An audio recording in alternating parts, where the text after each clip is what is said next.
देखो बच्चों, हम लोग भोजन के बारे में पढ़ेंगे कि भोजन हमको कहाँ से प्राप्त होता है ना। और ये 6th क्लास के एनसीईआरटी के फर्स्ट चैप्टर से रिलेटेड है। और ये एसएससी एग्जामिनेशन में भोजन से रिलेटेड क्वेश्चंस आए हुए 8th क्लास में। तो ये कुछ इससे जो रिलेटेड जो टॉपिक्स है, जो मटेरियल है उसको हम समझेंगे कि देखो क्या है।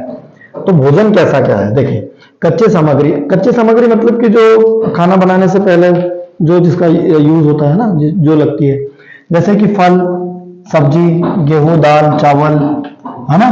जैसे अनाज हमें पादपों से प्राप्त होते हैं, ये वर्ड है ना, प्लांट्स। पादप मतलब क्या हो गया, प्लांट्स, पौधे। ये सब किससे प्राप्त होता है, हमको पौधों से प्राप्त होता है। किससे प्राप्त होता है, पौधों से। तो ये कहने का मतलब यहां पर ये है कि ये खाने वाली जो चीजें हैं वो हमको पौधों से प्राप्त होती है। जो चीजें हमें पौधों से प्राप्त होती है उसको हम बोलते हैं शाकाहारी चीजें, है ना। उसको हम लोग क्या कहते हैं, शाकाहारी, है ना।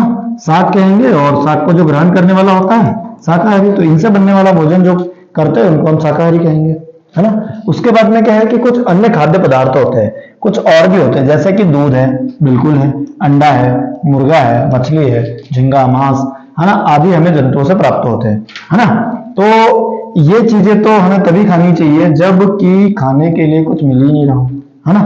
अदरवाइज सारे इनमें जो न्यूट्रिएंट्स होते हैं, सारे न्यूट्रिएंट्स हमको फल और जो हरी सब्जी है उनसे भी मिल जाते हैं। तो अब यहाँ पर ये भी एक लेकिन खाने के लिए पदार्थ है हमारे पास में, ठीक है। अब इसके बाद में जो है गाय, बकरी, भैंस, दूध देने वाले कुछ सामान्य पशु है ना, ऊंट वगैरह है। दूध एवं विभिन्न दुग्ध उत्पाद जैसे कि मक्खन, क्रीम, है ना, बटर, क्रीम और दही, कर्ड का उपयोग संसार के प्रत्येक क्षेत्र में किया जाता है। ये आप जानते हैं कि पूरे वर्ल्ड में जो है इन सब चीजों की आवश्यकता होती है, और ये सब हो रहा है। भारत के विभिन्न प्रदेशों में खाए जाने वाले भोजन में बहुत अधिक विविधता है। आप जानते हैं साउथ इंडियन फूड अलग होता है ना, उधर इडली सांभर चलता है, ठीक है, साउथ इंडियन फूड अलग हो गया। नॉर्थ इंडिया में कुछ अलग चलता है। उसके बाद में पश्चिम जो वेस्ट बंगाल है उधर ना मछली चावल ज्यादा पसंद करते हैं। और वैसे कोस्टल एरिया के जो समुद्र के किनारे रहने वाले लोग चावल और मछली ज्यादा पसंद करते हैं ना, उनका वो भोजन होता है। और गुजराती लोग है ना, थोड़ा मीठा खाना पसंद होता है ना, मीठा, ठीक है, हल्का मीठा ज्यादा उनको पसंद आता है। तो ऐसे जो है हमारे जो भारत है, भारत विविधताओं का देश इसीलिए कहा जाता है क्योंकि यहाँ पर हर चीज जो है अलग अलग क्षेत्र में अलग अलग, हर 50 किलोमीटर 100 किलोमीटर तक को अलग अलग चीजें मिलेगी। इसके बाद में हमारे भोजन के मुख्य स्रोत पौधे और जंतु है। सही बात है, एकदम बिल्कुल, है ना। ये नोट करने वाला पॉइंट है कि जो हमें भोजन मिलता है वो पौधों से या तो जंतु से मिलेगा, है ना, मतलब पादप से, प्लांट से, या तो एनिमल से। जो जंतु केवल पादप खाते हैं उन्हें शाकाहारी कहते हैं। अगेन ये पॉइंट है ना, हॉर्बिवर्स। उसके बाद में जो जंतु केवल मांसाहारी, मतलब जो मांस खाते हैं उनको हम, जंतुओं को खाते हैं उनको हम मांसाहारी कहते हैं, है ना, कार्निवर्स एनिमल्स। और जो जंतु पादप तथा दूसरे प्राणी दोनों को ही खाते हैं उनको हम कहते हैं सर्वाहारी, है ना, ओमनिवर्स, ठीक है। तो ये तीन हमारे पास में 3 टाइप्स होते हैं, है ना। भोजन के रूप में अगर देखे जाए, भोजन करने वाले टाइप देखे जाए तो 3 टाइप्स होते हैं। एक ऐसे जो सिर्फ पौधों से प्राप्त होने वाला भोजन करते हैं। उसके बाद में सेकेंड कौन होते हैं, जो कार्निवर्स होते हैं, जो एनिमल्स जैसे कि मीट खाना पसंद करते हैं। और थर्ड जो दोनों, है ना, दोनों ही करते हैं। तो अलग अलग जीव अलग अलग अपनी अपनी प्रकृति के अकॉर्डिंग अलग अलग। ऐसा है कि जैसे शेर है तो वो अब पौधे नहीं खाएगा, है ना, उसको तो दूसरे जंतु चाहिए होगा। बट अगर ह्यूमन है तो वो दोनों चीजें खा सकता है, ठीक है। तो ऐसे कुछ अलग अलग जंतु होते हैं जो अपने जो ईटिंग डाइट्स होती है उनकी अलग अलग होती है ना, अलग अलग चीजें होती है उनके खाने की चीजें। किसी भी खाद्य सामग्री में मिलाए जाने वाली सामग्रियों को संघटक कहते हैं, ठीक है। और जैसे दूध, चावल, चीनी और पानी पदार्थ खीर के संघटक है। संघटक का मतलब है जो सब मिलकर के, जैसे खीर है। तो अब यहाँ खीर जो है किससे किससे मिलकर बनी है, दूध से, चावल से, चीनी से और पानी से, है ना। और भी चीजें आप मिला सकते हैं, है ना। तो इस प्रकार से जो है खीर बनती है, ठीक है। काजू बादाम वगैरह आप मिला दो टेस्ट बढ़ाने के लिए, इलायची मिला दो टेस्ट बढ़ाने के लिए, तो खीर का टेस्ट बढ़ जाएगा। तो ये संघटक कहलाते हैं, कंपोनेंट्स बोलेंगे इनको, है ना। इसके क्या कहलाते हैं, ये कंपोनेंट्स होते हैं वो, ठीक है। बीज से शिशु पौधे का उगना अंकुरन कहलाता है, ठीक है। स्प्राउट, है ना, शिशु पौधा, का उगना, मतलब कि जो आप देखते हो कि छोटा सा जो उग जाता है उसको हम शिशु पौधा कहते हैं। वो कैसे होता है? तो एक बीज रहता है, उसको उसकी जो डिजायर्ड कंडीशन रहेगी, मतलब अनुकूल परिस्थिति के हिसाब से उसको हम लगा देते हैं, पानी देते हैं, खाद मिलता है और उसके बाद में वो स्प्राउट हो जाता है, मतलब वो खुल जाता है, ऊपर ऊपर निकल आता है, तो उसको अंकुरन कहते हैं। जो जैसे चने में देखा होगा आपने, चने में अगर पानी में डले हुए रहते हैं तो थोड़ा उनमें अंकुरन आ जाता है ना, उसको स्प्राउटेड बोलते हैं, तो वो अंकुरन है। ठीक है, मतलब उगने के लिए तैयार हो जाता है। मधुमक्खियों द्वारा इकट्ठा की गई फूलों के मीठे रस को मकरंद या नेक्टर, ये ऑलरेडी आपको जो है क्वेश्चन नेक्टर से रिलेटेड आ चुका है। ठीक है, तो बाद में शहद बन जाता है, यही नेक्टर बाद में क्या बन जाता है? शहद बन जाता है ना।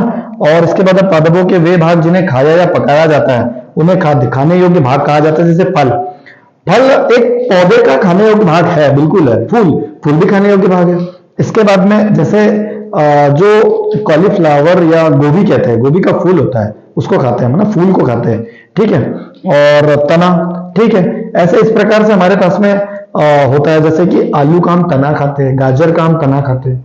ठीक है, तो ये सब इससे रिलेटेड हमें कुछ क्वेश्चन में मिलेंगे। तो ये था थोड़ा डिस्क्रिप्शन। अब इसमें जो है हमारे पास में कुछ क्वेश्चंस है, उन क्वेश्चंस को हम देख लेते हैं। क्वेश्चन जो है क्या है, क्वेश्चन हमारे पास में, तो क्वेश्चंस को अगर देखें तो फर्स्ट क्वेश्चन क्या है, क्या सभी जीवों को एक ही किस्म के भोजन की आवश्यकता होती है? अभी आपने देखा कि कुछ शाकाहारी थे, कुछ मांसाहारी थे, सर्वाहारी थे, बिल्कुल नहीं, है ना। ऐसा नहीं है, सभी जीवों को अलग अलग आवश्यकता होती है ना, अपने अपने अकॉर्डिंग। इसके बाद में जैसे देखो यहाँ पर एक्सप्लेनेशन में क्या है कि शाकाहारी को क्या चाहिए? केवल पादप, मतलब पौधों को, और पौधों से प्राप्त होने वाली चीजों को खाते हैं वो, है ना। मांसाहारी तो वे केवल जंतुओं को खाते हैं, जैसे मुर्गे को खा रहे हैं, अंडे को खा रहे हैं, है ना। अंडे को तो दोनों में गिन लेते हैं कभी कभी, शाकाहारी मांसाहारी, है ना। इस पर चलते रहती चर्चा है, हमको चर्चा नहीं करनी है, हम समझेंगे। मांसाहारी जंतु उत्पाद, जंतुओं को, दूसरे जंतुओं को खाते हैं।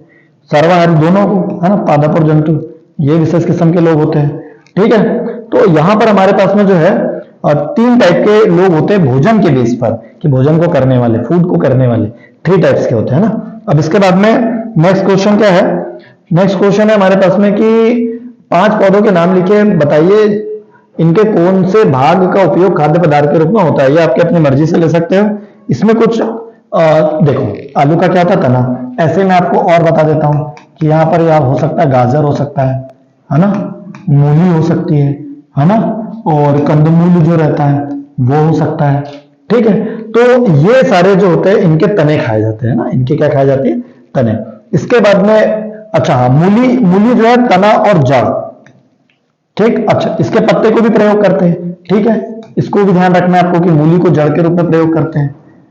ठीक है, इसकी जड़ें भी होती है और जड़ के साथ साथ उसका तना भी यूज कर लेते हैं हम लोग। ठीक है, पत्तियां भी यूज कर लेते हैं। ठीक, अब अगला जो हमारे पास में अमरूद है, तो अमरूद कौन हो जाएगा? अमरूद का तो फल ही होता है ना।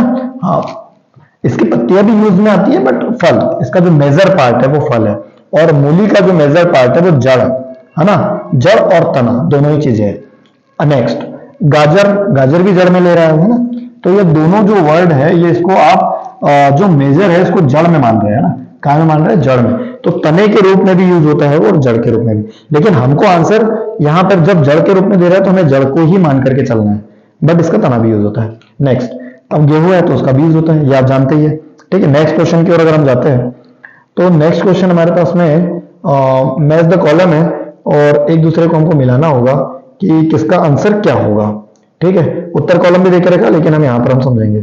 ठीक है, और वो क्या होगा? तो यहां जो दिया हुआ है दूध, दही, पनीर, घी, ये सब किससे प्राप्त होता है हमें बताइए।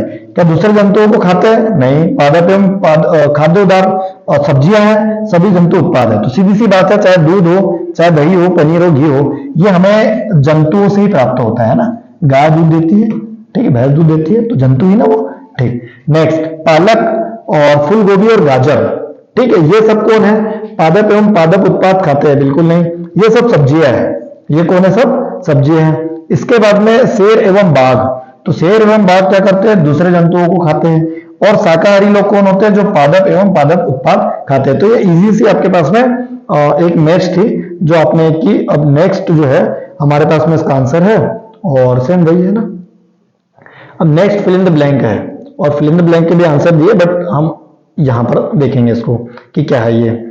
अब पहला क्वेश्चन, बाघ एक कैसा है? अभी थोड़ी देर पहले देखा था हमने कि वो मांस खाता है, तो कैसा हो गया? ये मांसाहारी हो गया। ठीक है। हिरन केवल पादप उत्पाद खाता है, इसलिए इसे क्या कहेंगे हम लोग? शाकाहारी कहेंगे, है ना? क्या कहेंगे? शाकाहारी। हार्बीवर्स। तोता केवल खालिस्तान उत्पाद खाता है ना? तो तोता केवल पादप उत्पाद खाता है। कैसे उत्पाद खाता है? पादप। ठीक है। बीज वगैरह, है ना? जो खालिस्तान हम पीते हैं वह प्रायः गाय, भैंस या बकरी से प्राप्त होता है। दूध। ठीक है। बहुत इजी है ना, इतना तो हम लोग जानते ही है। हमें चीनी जो है गन्ने से प्राप्त होती है, ये भी आपको पता है ना? अगर आप गांव से हो तो ये सारी चीजें आपको बहुत अच्छे से पता है ना? शहर से भी हो तो आपको पता है कि शुगर केन जो है, आपको जो है शुगर केन से चीनी मिलती है हमको, है ना? तो ये सिंपल सिंपल से क्वेश्चन है आपके, और इन्हीं से जो है क्वेश्चन बन जाते हैं। ठीक। नेक्स्ट है, और भी कुछ क्वेश्चंस देकर के रखे, इनको हम समझते हैं कि खाद्य पदार्थों को दो मुख्य स्रोतों के नाम लिखिए। मतलब दो खाने वाले पदार्थ है, उसमें हमको लिखना है। तो देखो, पादप और जंतु दोनों चीजों को खाया जाता है, इसमें कोई डाउट नहीं है। ठीक है ना? जंतु को कौन खाते हैं? जो मांसाहारी होते हैं, है ना? कौन खाते हैं? मांसाहारी। इनको कौन खाते हैं? इनको खाते हैं शाकाहारी, है ना? और जो दोनों को ही खाते हो उनको हम क्या कह देते हैं? सर्वाहारी, है ना? नाम से क्लियर होगा। शाक, शाक मतलब कि झाड़ियां। ठीक। मांस मतलब कि मीट, और सर्वा मतलब सभी को हरण करने वाला, खाने वाला। ठीक है। सेकेंड है, पादपों से प्राप्त खाद्य पदार्थों का नाम लिखिए। जो पादप से प्राप्त हो जाए हमको, है ना? पौधों से। देखो, अनाज, गेहूं, चावल, मटर, फल, सब्जी, ये सब तो पादप से प्राप्त होता है हमको। जंतुओं से प्राप्त खाद्य पदार्थों के नाम वही, है ना? जंतुओं से हमको जैसे कि दूध हो गया, ठीक है, दूध हो गया, मांस हो गया, दही हो गया, ठीक है, बटर हो गया, है ना? ये सारे नाम जो है ये हमको जंतुओं से प्राप्त होंगे। इसमें भी कुछ आंसर्स दिए होंगे, उन आंसर्स को हम देख लेते हैं, है ना? क्या देकर के रखे? देखो, अंडा भी है, दूध है, मांस है, चिकन है, मछली है, पोर्क आदि। ठीक। अब संगठक क्या होते हैं? संगठक के बारे में मैंने आपको बताया था कि जो तीन चार चीजों से मिलकर के बना हो, है ना, उसके अंदर के जब पार्ट हम बात कर लेते तो संगठक कहलाते हैं। जैसे कि यहां पर खीर के संगठक कौन होंगे? तो खीर के संगठक कौन होंगे? दूध, चावल, चीनी और पानी, है ना? ये सब दूध के संगठक होंगे। इसके बाद खाद्य पदार्थ चिकन करी के बनाने में प्रयुक्त की जाने वाले संगठों के नाम बताइए। चिकन करी में क्या क्या यूज होता है ना? चिकन करी अगर आप लोगों ने खाई हो तो, नहीं चिकन तो खाया नहीं होगा, है ना? चिकन करी में क्या होता है? तो पादप। ठीक है। मतलब बाकी की चीजें जो चिकन के जो पार्ट है उसको छोड़ करके बाकी सारी चीजें पादप से प्राप्त होने वाली रहती है। तो इसके लिए पादप और जंतु दोनों ही चीजें खाई जाती है उसमें, है ना? ठीक है। पादप में कौन आ जाएगा? जैसे आप उसमें धनिया डल रहा है या बाकी की और जिसे मिर्च हो गया, अदर चीजें है, तो वो सारी पादप के अंतर आ जाएगी, जंतु के अंतर्गत हो जाएंगे। जो चिकन है उसके मतलब जो छोटी मुर्गी है उसके जो भी पार्ट है ना, वो सारे पार्ट आ जाएंगे उसमें। अब पादपों के खाद्य भाग क्या कहलाते हैं? जो खाने योग्य भाग होता है वो खाद्य भाग कहलाता है। इसमें इतना कुछ, है ना? खाने योग्य भाग कहलाता है। पादपों के खाने योग्य भाग के नाम लिखो। तो देखो, आपने फल खाना है, फूल खाना है, पत्तियां, तना, जड़, ये सब खाने योग्य भाग है ना? फल जैसे कि एप्पल वगैरह ये फल हो गया। फूल जैसे मैंने कॉलीफ्लावर या गोभी बोला था। पत्तियां क्या हो जाएगी आपके पास में? पत्तियों के रूप में आपके पास में आ जाएगा पालक, है ना? तना, तने के रूप में आलू आ जाएगी। जड़ मूली और गाजर, है ना? मूली गाजर जड़ में ही याद रखना आपको। अब मूली और गाजर, इनका तना भी यूज होता है। तो ये सारे हो गए। अंकुरन क्या कहलाता है? जब कोई बीज उसको अनुकूल कंडीशन मिल जाती है, अनुकूल परिस्थितियां मिल जाती है, तो उसमें वो अंकुरित होने लग जाता है। मतलब उसको नमी चाहिए और उसको चाहिए, है ना? मगर अर्थ में अगर वो है तो उसको अगर वाटर मिल जाए तो वो जो है रिएक्शन कर लेगा और वो अंकुरित हो जाएगा। अंकुरित हो गया तो बन जाएगा वो बीज, अंकुरन कहला जाएगा, उसको हम अंकुरन कहेंगे। मकरंद, नेक्टर। नेक्टर कौन होता है? जो मधुमक्खियां फूल में से जो चूस लेती है, जो रस चूस लेती है, उसको ही मकरंद कहते हैं, उसको ही नेक्टर कहते हैं। और वो नेक्टर बाद में बन जाता है शहद। ठीक है। नेक्स्ट है, मधुमक्खी अपना शहद कहाँ इकट्ठा करती है? तो वो अपने छत्ते में इकट्ठी करती है। ठीक है। खाद्य पदार्थों को ग्रहण करने के आधार पर जंतुओं को कितने प्रकार में बांटा गया? 3 प्रकार से, शाकाहारी, मांसाहारी, सर्वाहारी। शाकाहारी किसे कहते हैं? जो पादप खाते हैं। मांसाहारी जो जंतु खाते हैं। सर्वाहारी जो जंतु और पादप दोनों खाते हैं, है ना? मनुष्य, कौवा, है ना? कुत्ता भी आ जाएगा इसमें, डॉग। नेक्स्ट, मधुमक्खी अपना भोजन कहाँ भंडारित करती है? छत्ते में करती है। मधुमक्खियों का भोजन क्या है? तो फूलों का रस, फूलों के रस को चूस करती है। 3 अंकुरित होने वाले अनाजों के नाम लिखिए। अंकुरित होने वाले अनाज में क्या है? सबसे पहले तो आपने चना देखा है, चना हो गया, मटर हो गया, और गेहूं भी होता है ना, चावल होता है। ठीक, आलू के किस भाग को खाया जाता है? देखो ये क्वेश्चन जो है थोड़ा सा इंपॉर्टेंट भी है। आलू का जो तना खाया जाता है, क्या खाया जाता है? तना। सरसों के उस भाग का नाम बताइए जो खाने के लिए उपयोग किया जाता है। इसके जो है ना बीज खाया जाता है। ठीक, क्या खाया जाता है? बीज, है ना, तो ध्यान रखोगे आप। ठीक, नेक्स्ट है 3 पत्तियों वाले पौधों का नाम बताइए जिनको कि खाया जाता है। 3 पत्तियों वाले पौधे आप लोग जानते हैं, है ना, पालक, मेथी, है ना, और इस प्रकार से जो भाजियां रहती सारी। 5 दूध से बनने वाले उत्पादों के नाम आप बता सकते हैं ना। ठीक है, 5 मांसाहारी भोजन के नाम, खीर के संगठक के नाम आप पढ़ चुके हैं। चावल हमें किस पौधे से प्राप्त होता है? धान के पौधे से प्राप्त होता है ना। संगठक किसे कहते हैं? जो एक कोई पाठ से खीर का था, कोई अदर चीज भी ले लो, सब्जी भी, तो सब्जी के अंदर क्या क्या चीजें, वो सारी नाम अगर आ गए तो वो संगठक कहलाएंगे। दाल की कच्ची सामग्री के नाम लिखिए। अब दाल की कच्ची सामग्री वही है जो घर में आपके दाल बनती है, तो उसकी कच्ची सामग्री के नाम आप बता सकते हैं, है ना। तो सिंपल क्वेश्चन है जिसको कि आप लोग सॉल्व करने हैं। तो आई होप आपको समझ में आया होगा कि भोजन से रिलेटेड जो बातें थी, जो कहाँ से मिलता है, इसमें जो मेजर चीजें हैं मैं आपको बता देता हूं कि आपको जो याद रखना है वो आपको रखना है कि शाकाहारी क्या खाते हैं, मांसाहारी क्या खाते हैं, सर्वाहारी क्या खाते हैं, है ना, और इनकी कैटेगरी में आने वाले लोग, जैसे शाकाहारी में कौन आता है? हिरन आता है। मांसाहारी में कौन आता है? बाघ आता है। और सर्वाहारी में मनुष्य भी आता है। तो इनसे रिलेटेड ही अपना माइंड लगाना है कि क्या खाते हैं, थोड़ा अपने को नॉलेज हो तो वो सारी चीजें, है ना, और कि किस किस सब्जी का कौन सा भाग खाते हैं ये भी हमको पता होना चाहिए। तो ये सारी चीजें अगर पता रहती है तो ये हमारे पास में हो जाता है। तो इस प्रकार से आप इसको सॉल्व करेंगे।